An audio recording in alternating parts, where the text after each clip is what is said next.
The New York Times wants you to think that they're a respectable news outlet. The only problem with that is you have to actually do something that's respectable to be respected.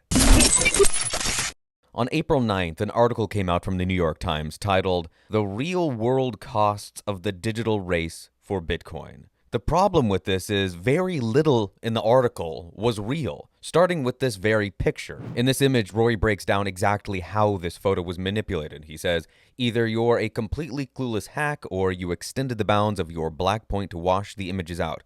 See how there's zero color information, not just a low amount, below 80? This is altered.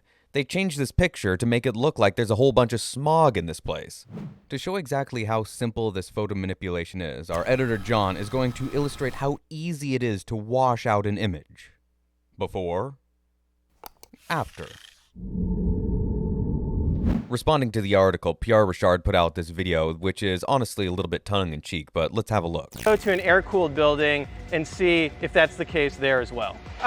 We're at 452 CO2 parts per million. We're going to see in the hot aisle where the exhaust is coming out of, how much CO2 is coming out of the Bitcoin mining rig. We're still at 452 parts per million. Obviously, Pierre is being a little bit silly here, and if anybody has any sense or any clue about how Bitcoin mining works, they know the miners don't produce CO2 emissions. It's the energy generation that produces CO2, if it does. It is very, very well-crafted disinformation. It reminds me of when the New York Times spread disinformation about weapons of mass destruction in Iraq and helped George W. Bush, justify the invasion of Iraq, which led to the death of, I believe, 1 million Iraqis. The New York Times has tremendous blood on its hands through this kind of misinformation. So this is really par for the course for them. I mean, they were also spreading misinformation about the Soviet Union during the Cold War. They were talking about how great the Soviet Union is. Here, we've got Daniel Batten going over 2 quick reasons why we should have zero trust in the New York Times. He says, first, have a look at the table they compiled on the top 6 miners. The full table is much larger. I have the actual data from these miners and the others in their table, compiled over an 8-month period.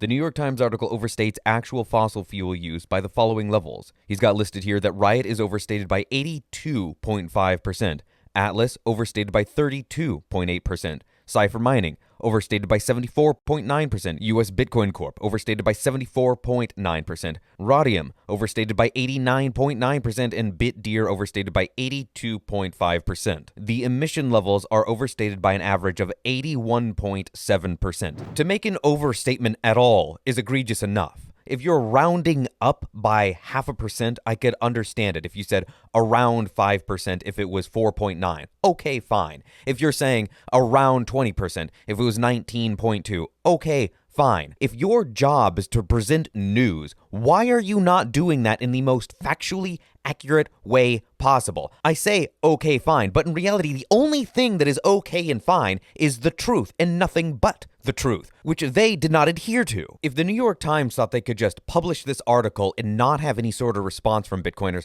they have no idea who they're dealing with. Most every single Bitcoiner I know spent the first 100 hours after discovering Bitcoin asking the question, where is this wrong? What don't I see here? What am I not being told?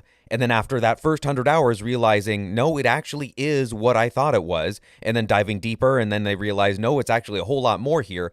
What every single one of us comes away realizing after we have fully taken the orange pill and spent 100, 200, 1,000 hours researching this thing is, it actually is as simple and beautiful and amazing as it seems like it is. But the only way we got there is by doing the work, by putting those tens, hundreds, or thousands of hours in to understanding how this system works, how this protocol functions, and what it means for humanity. You've got level 39 here doing some serious sleuthing work, looking at all sorts of weather patterns and comparing images and really trying to break down what the weather is like there. Francis here Googled some Rockdale, Texas drone, and here we've got some gorgeous imagery of some truly stunning landscape. Look at those skies. Not a bit of haze in them. If you're a news outlet and you're dying, what are you going to do? You're going to put out the most sensationalist articles that you possibly can and do whatever it takes to stay alive. And that is exactly what the New York Times is doing. They have fallen so far down the fiat toilet that they are now grasping at whatever they can to make semblance of their reality. Walker here shares this headline from the New York Times, also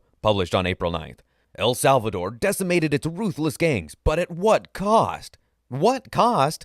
Imprisoning them? Because they were doing bad things? Illegal, horrible things like killing people? And now they're not? What do you mean, what cost? Doing a bit more sleuthing, Level 39 found this bit of nonsense where back in 2007, the New York Times was praising peak energy consumption by remote control, and now when it fits their narrative, they decide to demonize it. If the New York Times was willing to look in the mirror for about 2 seconds, they might realizing they're doing just as much harm, if not more, to the environment than the Bitcoin miners and industry as a whole that they're so intent on bringing down. Here, Anil makes a bit of a tongue-in-cheek point saying that the print facility in Queens, New York is an eyesore for its local community, consuming thousands of gallons of chemical and ink each year. Heavy trucks transport up to 500,000 papers daily as the New York Times refuses to switch to a fully digital format. Hey, New York Times, why don't you do something that would be good for the environment? Why not save a few trees by printing on something not paper, like the internet?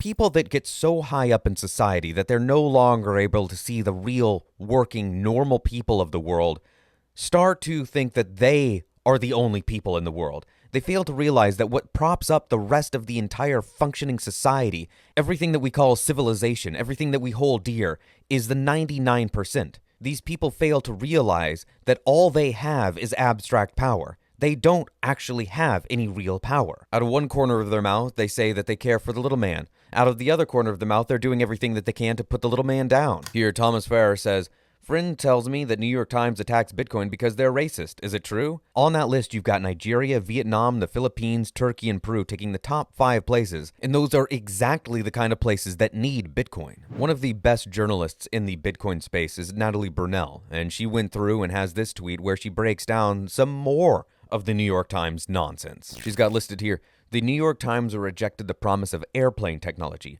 early cars, space travel, and of course the internet. They also predicted in the 1970s a coming ice age, so we can expect them to get Bitcoin wrong at first too. They'll catch up eventually. Flying machines which do not fly. Over here, we've got an engineer and the problem of aerial navigation. This absolute gem, which gets repeated many times in the Bitcoin space. By 2005 or so, it'll become clear that the internet's impact on the economy has been no greater than the fax machines.